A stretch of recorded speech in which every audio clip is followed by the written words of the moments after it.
Welcome to special debate. 2026 మార్చి 31 కల్లా Maoist రహిత భారతదేశాన్ని చూపిస్తాను అని ఇప్పటికే పలు దఫాలుగా ప్రకటించారు అమిత్ షా. ఇక ఈ నేపథ్యంలోనే ఆపరేషన్ కగార్ పేరుతో ఎంతోమంది మావోయిస్టులను కూడా అంతం చేసింది కేంద్ర ప్రభుత్వం. మరి ఆపరేషన్ కగార్ దూకుణ్ణి తట్టుకోలేకనే మావోయిస్టులు లేఖని విడుదల చేశారా? ఆగస్టులో రిలీజ్ అయిన లేఖ ఇప్పుడెందుకు బయటపడింది? అసలు ఇందులో వాస్తవం ఎంత? మావోయిస్ట్ అధికార ప్రతినిధి అభయ్ పేరిట ఈ లేఖ అనేది విడుదల చేయడం జరిగింది.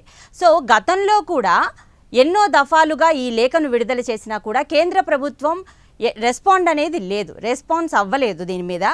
అందుకని మరొక లేఖను అయితే విడుదల చేయడం జరిగింది. ఇప్పుడు గతంలో ఎప్పుడూ లేనటువంటి విధంగా దాంట్లో కూడా మనం చూసుకుంటే ఈ లేఖలో Maoist party spokesperson Malloju Venugopal ఫోటోని కూడా ప్రచురించడం జరిగింది. దానితో పాటుగా జీమెయిల్ ఐడిని, ఫేస్బుక్ ఐడిని కూడా దానికి జత చేయడం జరిగింది.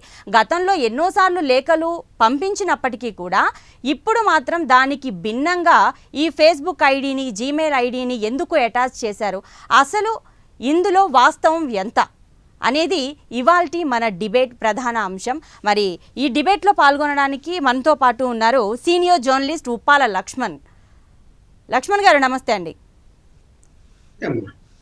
లక్ష్మణ్ గారు, మీరు చెప్పండి, ఇప్పుడు ఈ లేఖ అసలుదేనా, లేదు అనంటే తప్పుడు ప్రచారమా? ప్రభుత్వం దీన్ని అసలుదే అని ధృవీకరించడానికి ఎలా ధృవీకరిస్తుంది? ఈ చర్చల ప్రధాన అంశం ఏంటి? ఇక దీని మీద చర్చలు ప్రారంభించడం అనేది సమంజసమేనా? అక్కడ చర్చలు, ఆ లేఖలో చర్చలు జరపాలని లేదమ్మా. శాంతి చర్చలకు పిలిపించినా కూడా కేంద్ర ప్రభుత్వము దానికి అంగీకరించలేదు. అందువలన మేము ఫైర్ సీజ్ అంటే మేము కాల్పుల విరమణకు పాల్పడుతున్నాము, అంటే తుపాకులు వదిలేస్తున్నాము అని చెప్పి అందులో ఉంది. అంటే తాత్కాలికంగా ఆ ఉద్యమాన్ని మేము ఆపేస్తున్నాము అని చెప్పి ఉంది. సరిగ్గా అనేక విషయాలు అందులో ఉన్నాయి. ప్రధానమైన అంశం ఇదే. కేంద్రం కూడా, అంటే అమిత్ షా కూడా, మీరు జనజీవన స్రవంతిలోకి రండి, మీకు అన్ని సౌకర్యాలు కల్పిస్తాము జీవించడానికి అని పిలిపించుకున్నారు. సో అది కూడా చర్చ జరిగి ఉంటుంది వాళ్ళ యొక్క మధ్య. అయితే ఆ లేఖ ఆగస్టులో తయారైనప్పటికీ కూడా అది ఇటీవల రిలీజ్ అయింది కాబట్టి అక్కడ ఎలా ఉంటుందంటే, మన ఇంకా వేరే ఛానల్లో డిబేట్లో కూడా ఒక ఆయన మాజీ నక్సలైట్ పాల్గొంటూ ఆయన ఈ వేణుగోపాల్కు సంబంధించిన రిలీజు, ఆయన వాయిస్ కూడా సోషల్ మీడియాలో ఉంది.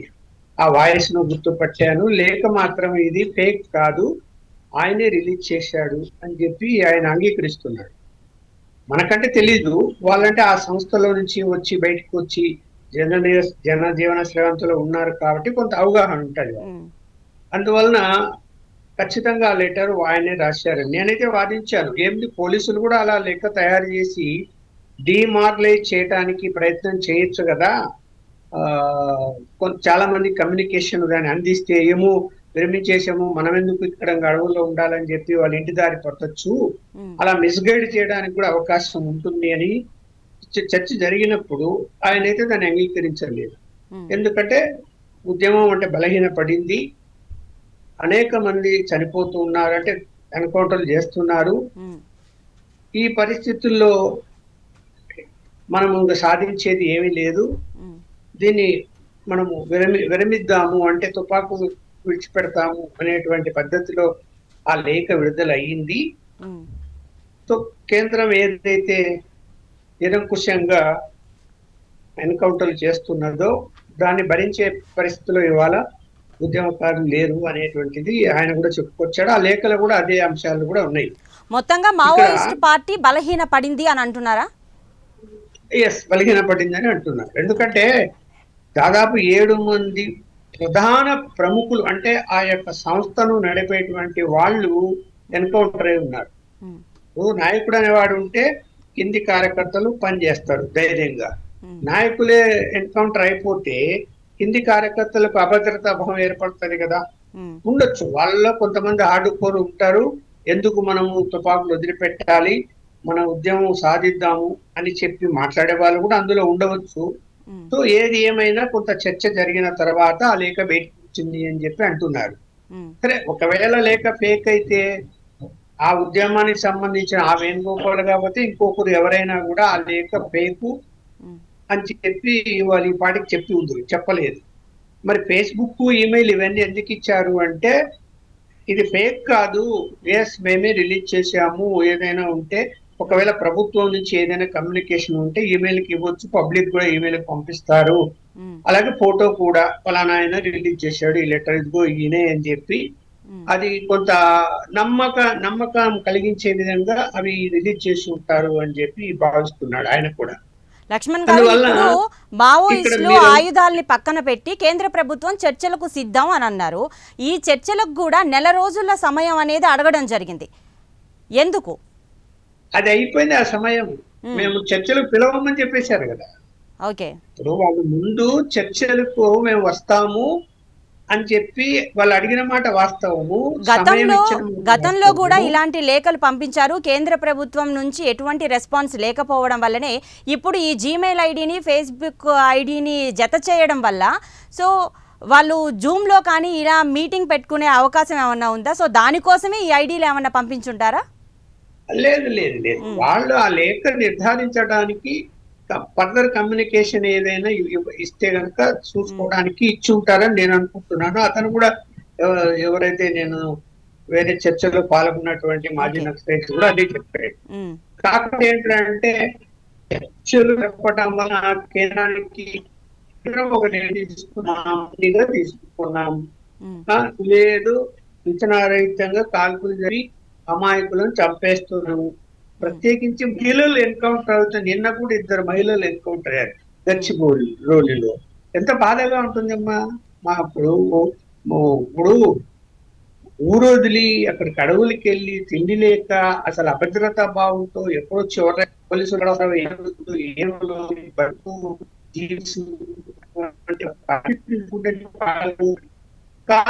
మారిపోతుంది. వాళ్ళు కూడా అసలు చెప్తున్నారు ఆ మాట. మా మధ్య కూడా విధాలు ఉన్నాయి, వద్దనే వాళ్ళు ఉన్నారు, వెళ్ళిపోదామనే వాళ్ళు ఉన్నారు, మా మధ్య కూడా చర్చలు జరుగుతున్నాయి, మేమంత బలంగా ఇవాళ లేము. అలాగే ప్రపంచంలో దేశాల్లో చూసుకున్నప్పుడు చైనాలో ఏమైపోయింది, రష్యాలో ఏమైపోయింది ఉద్యమాలు. కాబట్టి ఇక్కడ సాధించేది అంటూ ఏమీ లేదు. మనము జనజీవన స్రవంతిలోకి వెళ్ళి సాధించడానికి అవకాశాలు ఉంటాయి, పోరాటం చేయడానికి అవకాశాలు ఉంటాయి, ప్రశ్నించడానికి అవకాశాలు ఉంటాయి అనేటువంటి ఒక అభిప్రాయానికి వచ్చినట్టు ఆ లేఖలో ఉంది. కాకపోతే ఏంటంటే కేంద్రం చాలా వెరీ క్లియర్ గా మేము చర్చలకు పిలవము, చర్చలు ఎందుకు, మేము నిర్ణయించుకున్నాము, మీరు దొరికితే మేము చంపేస్తాము, లేదంటే మీరు హాయిగా వచ్చి లొంగిపోండి, మీకు అన్ని సౌకర్యాలు ఏర్పాటు చేస్తాం, మీకు భూమి ఇస్తాము, జీవించడానికి ఇల్లు ఇస్తాము, లేదా లోన్లు ఇప్పిస్తాము, హాయిగా బతకండి అని చెప్పి వాళ్ళు చెప్తున్నారు. కాబట్టి ఇప్పుడేంటి, ప్రభుత్వం మండిగా ఉన్నప్పుడు ఎన్కౌంటర్లే చెయ్యాలని ఒక నిర్ణయం తీసుకొని వాళ్ళు 2026 టార్గెట్ పెట్టుకున్నారు అంటే కేంద్ర ప్రభుత్వం ఆ విధానాన్ని మీరు మంచిది కాదు, విరమించండి, ఇట్లా చేయకూడదు, ఎన్కౌంటర్లు చేయదని ఎవరు చెప్పాలమ్మా? ఎవరు చెప్పగలుగుతారు? అధికారంలో ఉన్నారు వాళ్ళు, ఆ నిర్ణయం తీసుకున్నారు. ఎవరు చెప్పలేని పరిస్థితుల్లో ఉన్నారు. అలాంటి పరిస్థితుల్లో నీకు ఇంకా వీళ్ళు కూడా ఉద్యమం బలహీనపడింది, రోజు రోజుకు ఎన్కౌంటర్లు జరుగుతున్నాయి, ప్రధాన నాయకులందరూ కూడా చనిపోయారు. ఇంకా అక్కడ అనేక సౌకర్యాలు లభించకుండా అచ్చుముడుతున్నారు, వాళ్ళకి ఆహారం రాలి. ఇప్పుడు మామూలుగా ఏముంటుందంటే కొంతమంది వాళ్ళ కొరియర్స్ ఉంటారు నమ్మకమైన వ్యక్తులు, వాళ్ళ ద్వారా ఏం చేస్తారు అంటే ఈ యొక్క తినుబండారాలు అడవుల్లోకి తీసుకెళ్తారు. అది ఎక్కడ పడితే అక్కడ చెక్ పోస్టులు పెట్టేసి వెళ్లకుండా ఆపుతున్నారు. అడవులో ఏవో దొరికినట్టు తినాలి, ఎప్పుడు వచ్చి ఏం జరుగుతుందో అని భయము, నిద్రపోవడానికి లేదు, ప్రయాణం చేస్తూ ఉండాలి. ఇవన్నీ కూడా పోనీ మనం ఆలోచిద్దాము. తుపాకులు పట్టి సాధించేటువంటి పరిస్థితి ఇవాళ ఆ వాతావరణం ఉందా భారతదేశంలో? కొన్ని ఇతర దేశాలు వదిలేద్దాం, మన భారతదేశంలో ఉందా? కాలం మారింది, సోషల్ మీడియా వచ్చింది, అందరూ అన్ని తెలుసుకుంటున్నారు, ప్రజల్లో కూడా మార్పు వచ్చింది, గ్రామీణ ప్రాంతాల్లో కూడా మార్పు వచ్చింది. ఇంతకుముందులాగా బాంచన్ అని చెప్పి అణిగి మా దగ్గర ఉండాలా అనేటువంటి పరిస్థితులు తగ్గాయి, జీవన మొత్తానికి విధానంలో మార్పులు వచ్చాయి. మొత్తానికి లక్ష్మణ్ గారు మీ ప్రకారంగా అయితే మావోయిస్టుల బలం తగ్గింది, ఇక కేంద్ర ప్రభుత్వం షరతులకి ఒప్పుకోక తప్పదు అని మీరు అంటున్నారు. మళ్ళీ మీతో మాట్లాడతాము.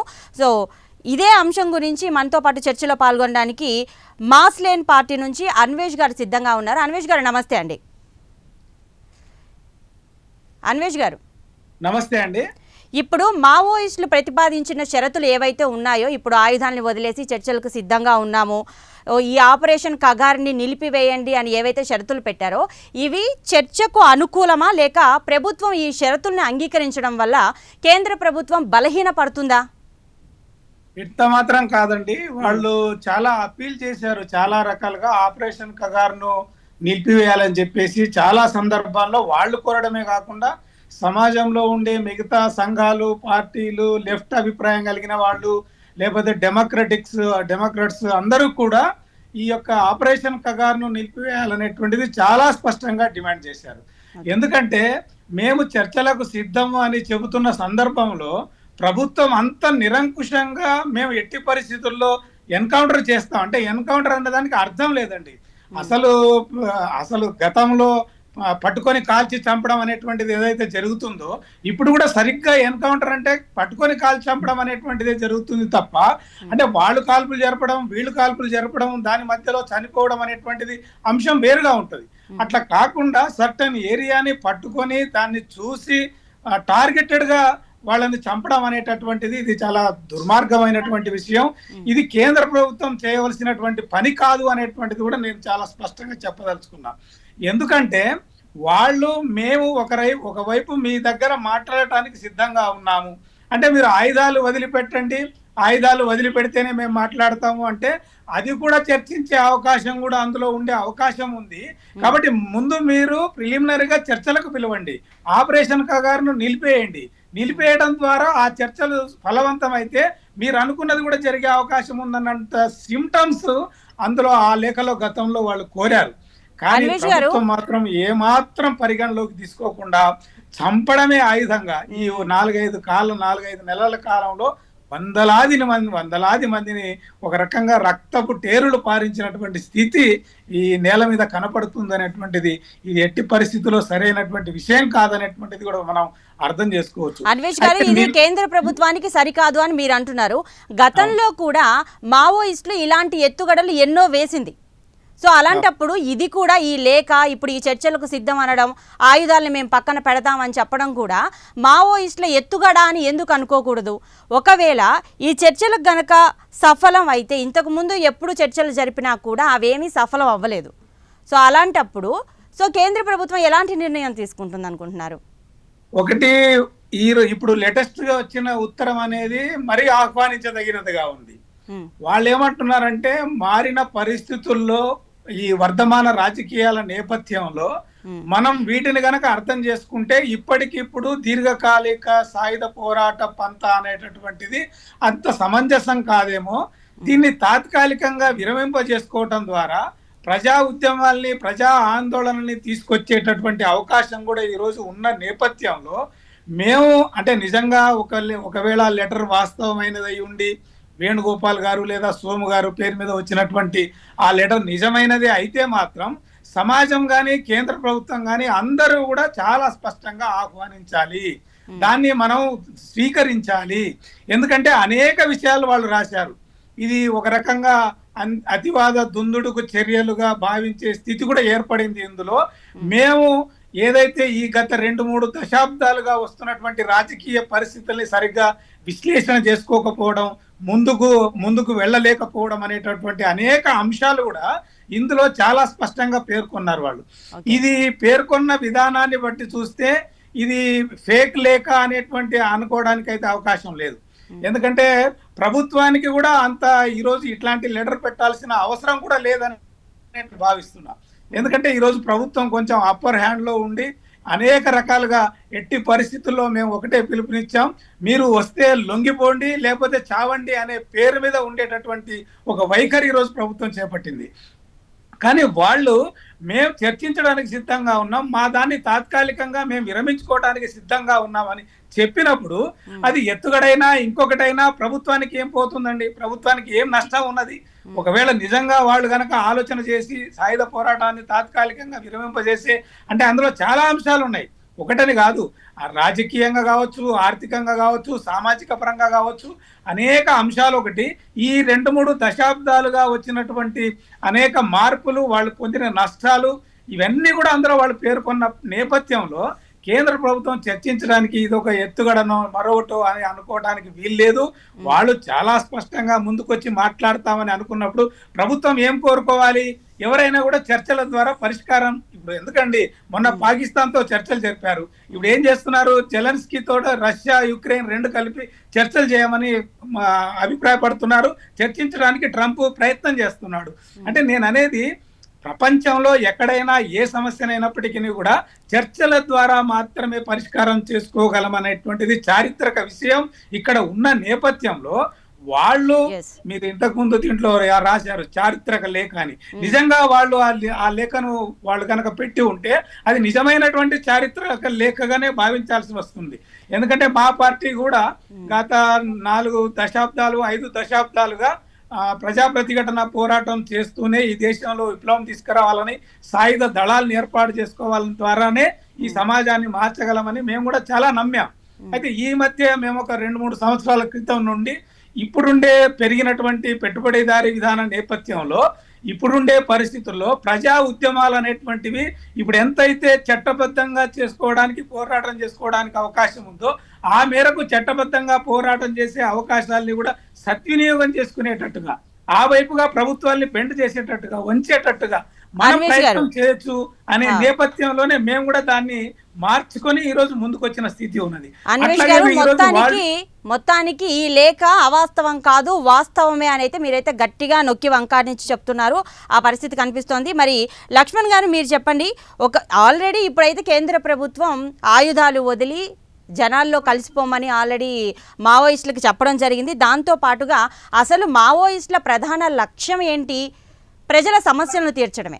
సో ఇప్పుడున్న పార్టీలతో, ఇప్పుడున్న ఏదో ఒక పార్టీలో కలిసి ప్రజా సమస్యల మీద పోరాడే అవకాశాన్ని కూడా కల్పిస్తున్నాము అని చెప్పి కేంద్ర ప్రభుత్వం ఆల్రెడీ చెప్పింది. సో దీంట్లో వాస్తవం ఎంత? ఇక్కడ ఇప్పుడు చాలా మంది లొంగిపోయారు. లొంగిపోయినటువంటి వాళ్ళు ఎవరు కూడా ప్రభుత్వం మాకే సహాయం చేయడం లేదనో, లేకపోతే మళ్ళా మమ్మల్ని వేధిస్తున్నారు అని ఇంతవరకు చెప్పినట్టు లేదు. నేనైతే గమనించలేదు, ఎక్కడ వీడియోలు కూడా చూడలేదు. కాబట్టి ఇక్కడ ప్రభుత్వం ఏదైతే లొంగిపోయినటువంటి వాళ్ళకి ఖచ్చితంగా ఏ సౌకర్యాలు కల్పించానో అవి కల్పించేటువంటి దారిలో ఉందని అనుకుంటున్నాను. ఒకవేళ అలా చేయకపోతే పెద్ద తప్పు అవుతుంది. ఎందుకంటే సరే, ఇప్పుడు ఏదో చదువుకొని ఉంటారు, టెంప్ట్ అవుతారంటే కారణాలు ఉన్నాయి. సమాజంలో జరుగుతున్న అవినీతి, ఇంకా పేద వర్గాలకు జరుగుతున్నటువంటి ద్రోహం ఏం సమర్చుకోలేదు కదా. ఒకప్పుడు అంటే నేను బాంచం ద్వారా అనేటువంటి కాలం వేరు. ఆ కాలంలో తప్పకుండా తుపాకీ పట్టి నీ సంగతి తేలుస్తామంటే గాని ఆ గ్రామీణ ప్రాంతాల్లో వాడు తగ్గే పరిస్థితి లేదు, కాలం ఉండే. సో ఇలాంటి సోషల్ మీడియా ఉంది, భూములు ఎవరివి ఏమిటి అని రికార్డులన్నీ వచ్చిన తర్వాత చైతన్యం అయ్యారు.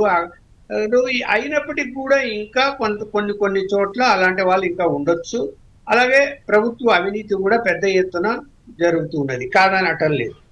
కాకపోతే దాన్ని మీరు సాయుధ పోరాటాన్ని కొనసాగిస్తూ దాన్ని పరిష్కరించగలుగుతాము అంటే ప్రస్తుత కాలమాన పరిస్థితి నుంచి అది సాధ్యం కాని పరిస్థితి ఉంది. కాబట్టి ఇక్కడ జనంలోకి రండి. ఇప్పుడు చాలా మంది జనంలో ఉన్నటువంటి వాళ్ళు, ఆ భావాలు ఉన్నటువంటి వాళ్ళు రోజు గలమెత్తి మాట్లాడుతున్నారు కదా, అనేక అంశాలు బయటికి తీస్తున్నారు కదా, ప్రభుత్వాన్ని ఒక ఊపుతున్నారు కదా. ఎక్కడ అవినీతి జరిగిందో, ఎక్కడ అక్రమాలు జరిగాయో, ఎక్కడెక్కడ భూములు ఇంకా బినామీ పేర్లతో 100 ఎకరాలు ఎవరో దగ్గర ఉన్నాయో అవన్నీ సమాజానికి చెప్తున్నారో, దాని మీద విచారణ జరుగుతున్నాయి. ఈ కొంత ప్రయత్నం జరుగుతున్నది. అలాంటి ప్రయత్నం మీరు కూడా జనంలోకి వచ్చి చెయ్యండి.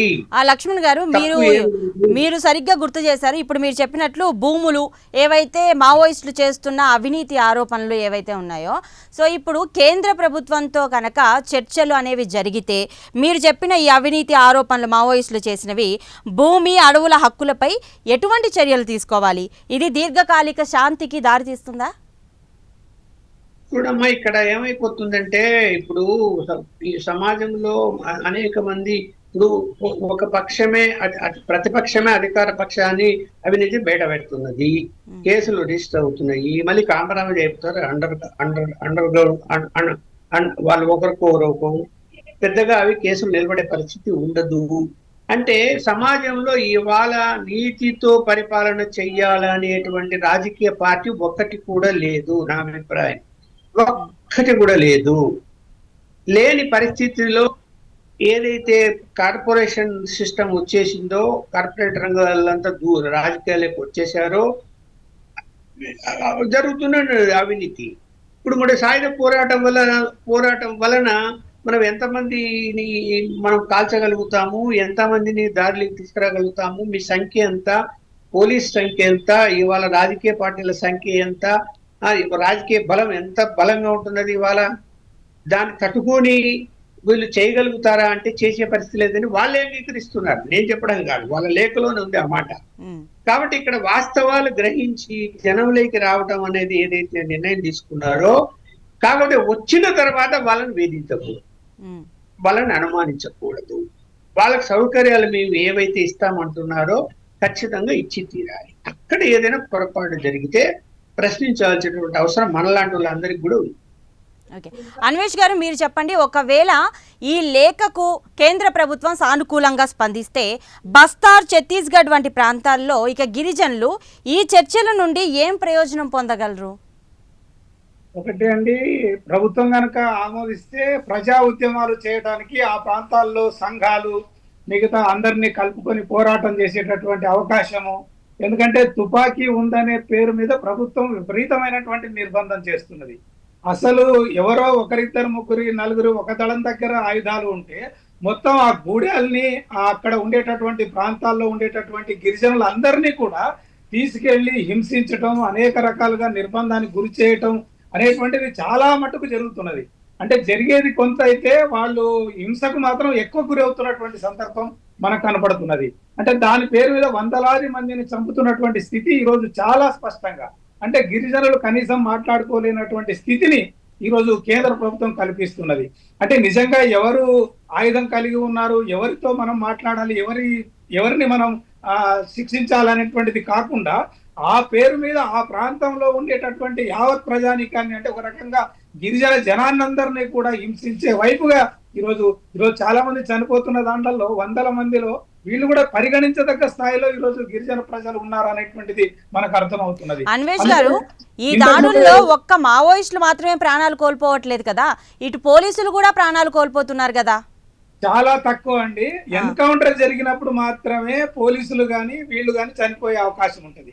కానీ ఇప్పుడు అట్లా కాకుండా ఎన్కౌంటర్ పేరుమిట కాల్పులు జరుపుతున్నటువంటి స్థితి ఉన్నది. అంటే ఒక ప్రాంతాలకు గుట్టని వాళ్ళు ఫలానా చోట ఉన్నారని తెలుసుకున్న తర్వాత ఆ ప్రాంతాన్ని చుట్టుముట్టి, అంటే ఎవరైనా చుట్టుముడితే ఏం చేయాలి? ఇప్పుడు జనరల్ గా సినిమాలు చూపించడం, బయట చూపించడం కానీ, మీరు ఎవరైనా అక్కడ ఉంటే దాక్కుంటే వెనక్కి రండి, మిమ్మల్ని మేము ఏమి చెయ్యము, మిమ్మల్ని మేము అరెస్ట్ చేస్తామనేటువంటి వైపుగా వాళ్ళ ప్రకటన చేసి బయటికి తీసుకురావాలి. కానీ అట్లా కాకుండా వందలాది మందిని పోలీసుల్ని మొబిలైజ్ చేసి, వేల మందిని మొబిలైజ్ చేసి, వాళ్ళ మీద తుపాకులు పెట్టి, వాళ్ళ మీద అనేక రకాల గుళ్ళు నెరిపి వాళ్ళని హత్య చేస్తేనే తప్ప పరిష్కారం లేదన్న కోణంలో ఈ రోజు వ్యవహరిస్తున్నది. ఇవి ఎన్కౌంటర్లు ఎక్కడ జరుగుతున్నాయండి? కేంద్ర ప్రభుత్వం మావోయిస్టులకు అవకాశం కూడా ఇచ్చింది కదా, మీరు ప్రజల సమస్యలు తీర్చాలి అని అంటే ఏదో ఒక పార్టీలో చేరి కూడా ప్రజల సమస్యలు తీర్చొచ్చు అని, దానికి ఎందుకు ఒప్పుకోవట్లేదు? ఈ రోజు మిగతా అన్ని పార్టీలు ఉన్నాయండి, మావోయిస్ట్ పార్టీ కాకుండా చాలా పార్టీలు ఉన్నాయి. ఆ పార్టీలకు ఎంత అవకాశం ఇస్తున్నారండి ఈ రోజు వ్యవస్థలో? రాష్ట్రంలో కావచ్చు, దేశంలో కావచ్చు. ఇంతకు ముందు లక్ష్మణ్ గారు చెప్పారు, అవినీతి లేనటువంటి పార్టీ లేదని చెప్పి ఆయన మాట్లాడారు, చాలా స్పష్టంగా చెప్పారు. అంటే అంత బాగా అర్థమవుతున్నటువంటి స్థితిలో ఇప్పుడు ఎందుకండి ఒక ముఖ్యమంత్రి వస్తుంటే మిగతా వాళ్ళనంతా ఆ ప్రాంతంలో ఉండే వాళ్ళంతా అరెస్ట్ చేస్తున్నారు, సామాజిక కార్యకర్తల్ని, ఇతర పార్టీల వాళ్ళని, లెఫ్ట్ వాళ్ళని తీసుకుపోయి పోలీస్ స్టేషన్ లో ఫైండ్ అవుట్ చేస్తున్నారు. అంటే ముఖ్యమంత్రి వచ్చినా, మంత్రి వచ్చినా కనీసం మాట్లాడకూడదా? వాళ్ళు మాట్లాడాలని అనుకోనే కూడదా? లేదా రిప్రజెంటేషన్ కూడా ఇచ్చే అవకాశం లేదా? గతంలో కేసీఆర్ ఉన్నప్పుడు ఇదే పద్ధతి అవలంబించారు. ఇప్పుడు రేవంత్ రెడ్డి గారు ప్రజాపాలన అనే పేరు మీద వచ్చిన తర్వాత కూడా ఆయన ఏ ప్రాంతానికి వెళితే మా కార్యకర్తల్ని, మాస్ లైన్ కార్యకర్తలు కావచ్చు, సిపిఐ, సిపిఎం ఎవరైనా కావచ్చు, తీసుకుపోయి పోలీస్ స్టేషన్ లో పెడుతున్నటువంటి స్థితి ఉన్నది. దీన్ని ఏం అర్థం చేసుకోవాలా? అంటే దీనితో పాటు మావోయిస్ట్ బ్యాక్గ్రౌండ్ ఉన్న వాళ్ళు మంత్రులుగా కూడా చేస్తున్నారు. మరి దాన్ని కూడా పరిగణలోకి తీసుకోవచ్చు కదా? అట్లా ఎవరు లేరండి. గతంలో పని చేస్తే పని చేసి ఉండొచ్చు, కానీ ఇప్పుడు దాన్ని చేశారు కదా, గతంలో ఆయన పని చేశారు కదా. అవును, పని చేస్తే చేసి ఉండొచ్చు, కానీ దాన్ని ఇప్పుడు మనం వాళ్ళకు ప్రాతిపదికగా తీసుకునే అవకాశం లేదు. ఎందుకంటే ఇప్పుడుండే పార్టీలతో వాళ్ళు మమేకమై ఆ అభిప్రాయాలతో కలిసి ఎన్నికల్లో నిలబడి గెలిచి మంత్రులుగా మారినటువంటి వాళ్ళని గతంతో పోల్చుకోవడం కానీ, దానికి ప్రతినిధులుగా అని మాట్లాడుకోవడం కూడా అంత కరెక్ట్ అయిన విషయం అయితే కాదు. ఇప్పుడు నిజంగా వారు లక్ష్మణ్ గారు అన్నట్టు ఈ చర్చలకు వాళ్ళు ఆహ్వానించాలి, తప్పకుండా వాళ్ళని పిలవాలి.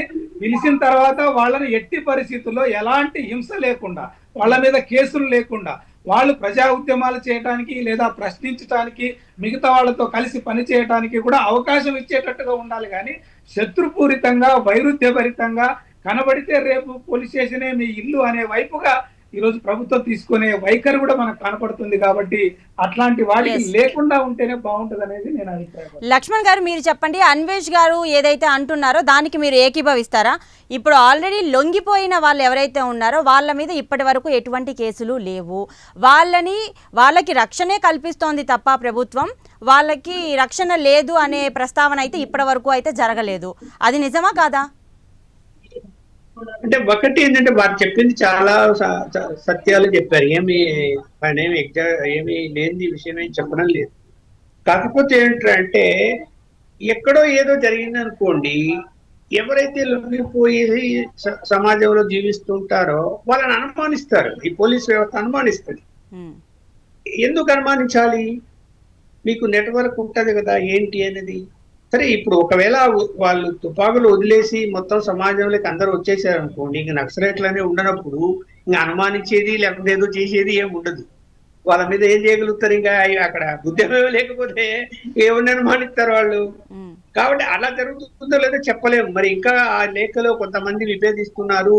మరి అందరూ కూడా మేము ఏదైతే నిర్ణయం తీసుకున్నామో దానికి ఉంటారో లేదో, మా వద్ద కూడా కొన్ని తప్పులు ఉన్నాయి అని చెప్తున్నారు. వాళ్ళే చూడాలి. మరి ఇప్పుడు ఈ పరిణామాలు లక్ష్మణ్ గారు చివరిగా మనం చూసుకుంటే, ఇప్పుడు ఒకవేళ కేంద్ర ప్రభుత్వం ఈ లేఖకు సానుకూలంగా స్పందిస్తే చర్చలో ఎలాంటి విషయాల గురించి లేవనెత్తే అవకాశం ఉంది అని మీరు అనుకుంటున్నారు?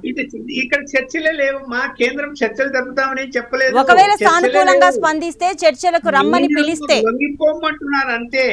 మీరు తుపాకులు వదిలేసి లొంగిపోండి, ఆ తుపాకులు తీసుకొచ్చి మాకు అప్పగించండి, మేము లొంగిపోయినామని కూర్చోండి, మీ అందరికి కూడా మేము మీ జీవనోపాధికి మేము సౌకర్యాలు కల్పిస్తాము అని చెప్తున్నారు.